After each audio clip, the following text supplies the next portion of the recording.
Ayan, yan. So pag sinara mo mga din kung paano yan. Ayan, kaya lang nakasayad pa, no? Ayan, ayan. Ayan, okay. So ito sa taas. So, ayan. Ayan, sarap mo.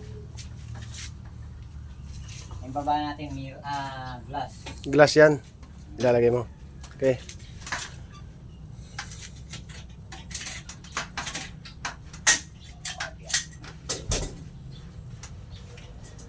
So ito po yung ECP natin na naka hydraulic po natin na conceal ginamit natin.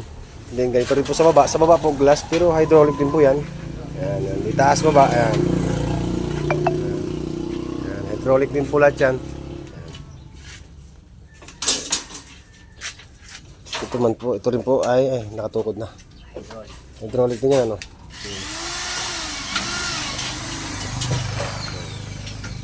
Okay.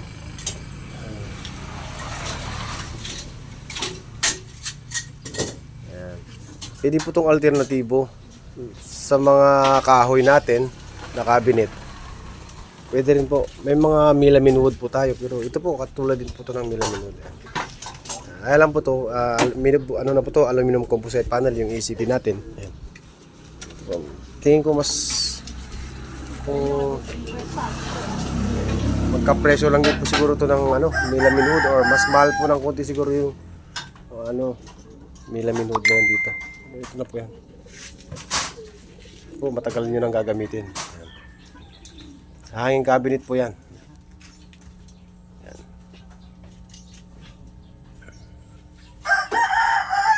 Tapos na yan, Andel. Ako naman ang gagawa ng sliding na to. Sliding naman po ito. ECP rin po to. Ayan. Ayan. Sa ECP rin po. Dito naman po to. Sa sliding natin sa ilalim ng lababo. Cover po natin siya. Wala na pong drawer to.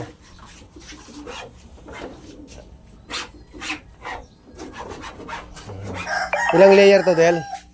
Isa lang, ate. Okay. So para itong ikakabit nyo ngayon yan. Tigya.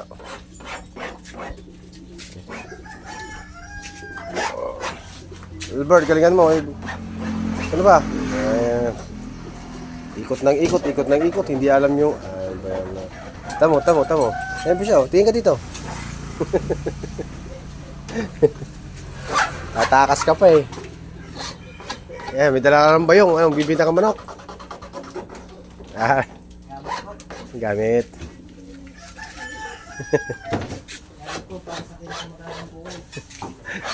Tabi-tabi po kayo sa mga naghahanap buhay.